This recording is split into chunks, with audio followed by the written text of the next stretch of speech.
सुरेश एक दिन घने जंगल में घूम रहा था।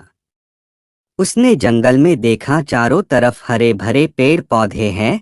तभी अचानक से सामने एक गड्ढा था। उसने देखा नहीं और वह उसमें गिर जाता है।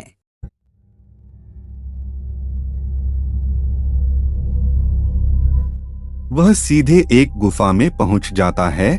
वहां अंधेरा होने की वजह से वह डर रहा था और सोचने लगा, यहाँ से बाहर कैसे निकलूं? यहाँ तो कुछ दिखाई भी नहीं दे रहा है अंधेरे की वजह से। वह आगे बढ़ा और 3 दरवाजे दिखे। उसे लगा शायद यह दरवाजा बाहर जाने के लिए है। इस रास्ते के सहारे वह बाहर निकल सकता है। वह बहुत खुश होता है। तभी वहां से आवाज आती है, अगर इस गुफा से जिंदा बाहर जाना चाहते हो तो सोच समझ के 4 नंबर वाला दरवाजा खोलना, नहीं तो मारे जाओगे। तुमसे पहले कई लोग आए और मारे गए। अब सुरेश सोचने लगता है, यहाँ तो सिर्फ 3 दरवाजा दिखाई दे रहा है, लेकिन ये तो चौथा दरवाजा खोलने के लिए क्यों बोल रहा है। अब क्या करूं? चौथा दरवाजा कहाँ से खोजूं? हे भगवान, ये कैसी परेशानी है। मैं कहाँ फंस गया? मैं बाहर कैसे निकलूंगा? ये फोटो देख के क्या आप सुरेश को बाहर निकालने में मदद कर सकते हैं? इसमें चौथा दरवाजा कहाँ है? आप देख के बताएं कि सुरेश बाहर कैसे जाएगा।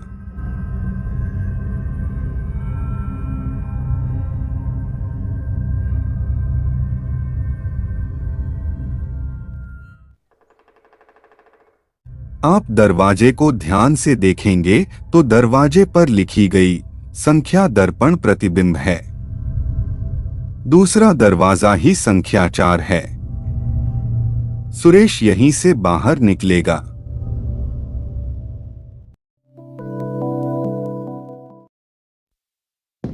मैरी नाम की लड़की जो अपने ऑफिस में प्रमोशन होने की खुशी में एक पार्टी का आयोजन करती है और साथ में काम करने वाले दोस्तों को बुलाती है। सबसे पहले मीना नाम की लड़की आती है जो उसकी खास दोस्त होती है और देखा तो मैरी की किसी ने हत्या कर दी है। यह देख के वह घबरा जाती है।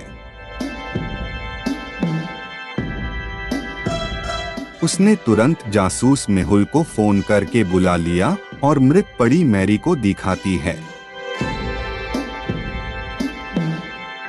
मेहुल वहां आने के बाद मेरी की डेड बॉडी को हटाते हैं और वहां पड़े 3 चीजें मेहुल के हाथ लगती है, जिससे हत्यारे का पता लगाया जा सकता है।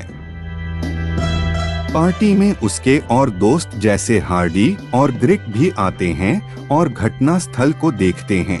मेहुल को इन तीनों पे शक हो गया और वह एक एक करके सबसे पूछने लगा और सबसे पहले हार्डी से पूछता है तो उसने कहा, सर मैं तो और पहले आने वाला था, लेकिन ऑफिस में कुछ महत्वपूर्ण मीटिंग हो रही थी, इसलिए मुझे आने में थोड़ी देरी हो गई और यहाँ आके देखा तो मैरी की किसी ने हत्या कर दी है। इस हत्या के बारे में मेरे पास कोई जानकारी नहीं है। दूसरा ग्रिक से पूछने पे उसने कहा, सर मैंने तो मैरी से पहले ही बोल दिया था कि मुझे कुछ घर का जरूरी काम है। ऑफिस से निकलने के बाद पहले मैं घर का काम निपटा के तब यहाँ आऊंगा और यहाँ आके देखा तो मेरी की किसी ने हत्या कर दी है। अब मेहुल इन तीनों को एक सफेद पेपर और पेन देता है और बोलता है, तुम लोग इस पेपर पर कुछ लिखो। कागज और कलम देने के बाद मेहुल समझ जाता है कि मेरी को किसने मारा है। अब आप फोटो को ध्यान से देखो और बताओ कि मेरी को किसने मारा होगा।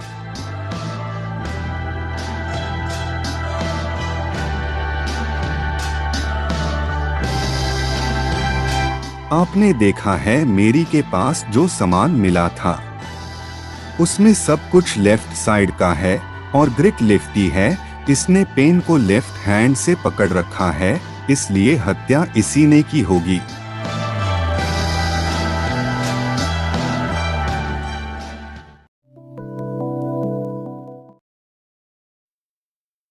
रेहान एक बहुत बड़ी कंपनी में काम करता है। एक दिन उसकी कंपनी में एक मीटिंग की जाती है और रेहान मीटिंग में बिना दस्तावेज के ही पहुंच जाता है। रेहान अगले दिन ऑफिस जल्दी आता है और मीटिंग में मिले सारे फाइल के काम को जल्दी जल्दी खत्म कर देता है। वह अपने साथ काम करने वाले पार्टनर को भी यही बोलता है कि जल्दी से काम खत्म कर लो, और वह ये बोल के कॉफी पीने के लिए बाहर चला गया।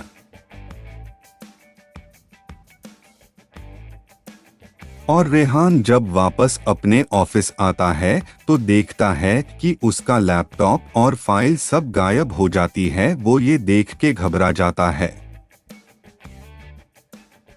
वो तुरंत जासूस मेहुल को सूचना देता है और मेहुल रेहान के ऑफिस में आता है। मेहुल रेहान के साथ ऑफिस में काम करने वाली 3 लड़कियों से पूछता है, जो रेहान के साथ कई सालों से काम कर रही थी। उसमें पहली लड़की के रोल से पूछने पे उसने कहा, सर, मैं जब कल ऑफिस आ रही थी तो रास्ते में मेरा एक्सीडेंट हो गया था, जिसमें मेरे हाथ में चोट लग गई थी। तो मैं आज हॉस्पिटल में दवा करवाने गई थी। अभी आई हूँ, आप चाहे तो रिपोर्ट देख सकते हैं। दूसरी लड़की सीमा से पूछने पे उसने कहा, सर, मैं तो अपना काम खत्म करके बाहर कॉफी शॉप में कॉफी पीने चली गई थी। मैं तो आज रेहान से मिली भी नहीं। चोरी के बारे में मुझे नहीं पता। तीसरी लड़की रिमी से पूछने पे उसने कहा, सर, मैं तो अपने पेट से परेशान हूँ। मुझे लूज मोशन हो रहा है, जिसकी वजह से मैं बार बार वॉशरूम जा रही हूँ। ऑफिस में बैठ ही नहीं पा रही हूँ, तो मैं चोरी कैसे कर सकती हूँ? चोरी के बारे में मुझे नहीं पता। तीनों के बयान सुन के क्या आप बता सकते हैं कि रेहान की लैपटॉप और फाइल किसने चोरी की होगी?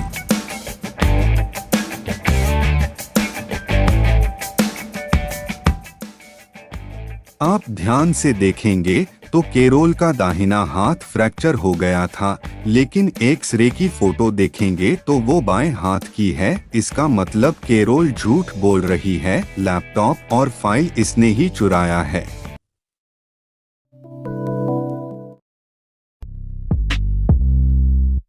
मुकेश की पत्नी सुबह बाहर कुछ सामान लेने गई। उसके बाद काफी टाइम हो गया, वो वापस नहीं आई। सुरेश बाहर ढूंढने गया, लेकिन उसका कहीं पता नहीं चला। मुकेश उदास होकर अपने घर लौट आता है और वह बैठ के सोच ही रहा था। तभी उसके फोन पर एक पैसे की डिमांड के साथ धमकी भरा मैसेज आता है। मुकेश के पास पैसे नहीं थे, फिर भी वो अपने दोस्तों और रिश्तेदारों से पैसे लेके जाता है।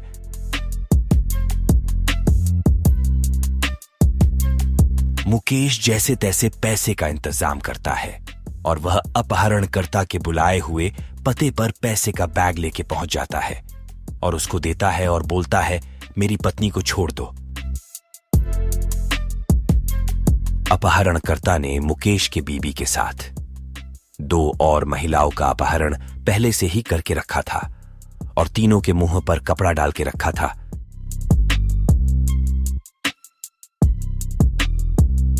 अपहरणकर्ता मुकेश से कहता है, इन तीनों में से तुम्हारी एक पत्नी है।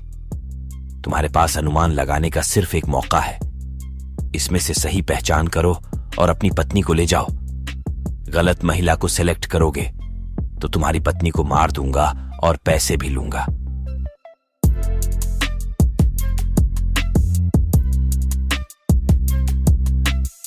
अब मुकेश और परेशान हो जाता है और सोचता है, इसमें मेरी पत्नी कौन हो सकती है? कहीं गलत महिला पे हाथ पड़ गया तो ये इसे मार देगा। क्या करूं? अब आप लोग बताएं, इसमें मुकेश की पत्नी कौन हो सकती है?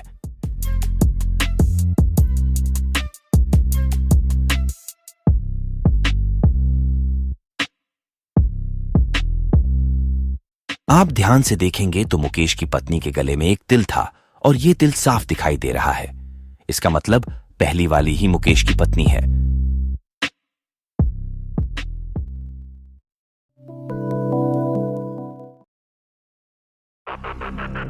एक गांव में ज़ेन नाम की लड़की रहती थी, लेकिन एक दिन किसी ने उसकी हत्या करके उसे जंगल के बीच एक गुफा में फेंक दिया। ये हत्या किसने की किसी को नहीं पता। इसकी हत्या के बारे में फॉरेंसिक रिपोर्ट से पता चला कि इसकी हत्या दोपहर में हुई थी। मेहुल इसकी पूछताछ करना शुरू करता है। मेहुल सबसे पहले ज़ेन के चाचा से पूछता है, यहाँ जंगल में कुछ रहस्यमयी प्राणी रहते हैं। उनके बारे में मेरे पास ज्यादा जानकारी तो नहीं है, लेकिन कुछ लोग उन लोगों को गुफा के चारों तरफ घूमते हुए देखा है, जो देखने में खतरनाक से है। इन लोगों की शकल भूतों से मिलती है। इन लोगों के बारे में ज्यादा जानकारी इकट्ठा करने के लिए मेहुल जंगलों में जाता है और वहां उन लोगों को देखता है जिनके बारे में लोग बताते हैं। इनमें पहला था जोम्बी, दूसरा पिशाच और तीसरा लोमड़ी जो इंसान भी बन जाता था। सबसे पहले मेहुल जोम्बी से पूछता है तो उसने कहा, जैन को किसने मारा ये मैं नहीं जानता। आज दोपहर में मैं तो शहर के सबसे बड़े कैफे में खाना खाने गया हुआ था, क्योंकि मैंने सुना था वहाँ पे बहुत टेस्टी मांस मिलता है, तो आज वही खाना खाने चला गया था और वहाँ का तला हुआ दिमाग बहुत अच्छा था। हत्या के बारे में तुम किसी और से पूछो। पिशाच से पूछने पे उसने कहा, मैं तो अपने ताबूत में सो रहा था। मेरे पास से कई लोग आए गए, लेकिन मैंने किसी को कुछ भी नहीं कहा। मैं तो यहाँ ताबूत में कई सालों से पड़ा हूँ। मुझे किसी चीज की जरूरत पड़ती ही नहीं, इसलिए मैं बाहर कभी आता ही नहीं। यहाँ क्या होता है मुझे कुछ भी नहीं पता। मैं किसी हत्या के बारे में नहीं जानता। भेड़िया मैन से पूछने पे उसने कहा, रात होते ही मेरा शरीर भेड़िया का बन जाता है। मैं कब कहाँ रहूं मुझे खुद नहीं पता चलता। कल रात से मैं तो जंगल के गुफा में छुपा था। दिन होते ही मैं इंसान बन जाता हूँ। मुझे कुछ भी पता नहीं किसी हत्या के बारे में। इन तीनों के बयान सुनने के बाद आपको क्या लगता है? इनमें से किसने ज़ेन को मारा होगा? सोचिए और बताइए।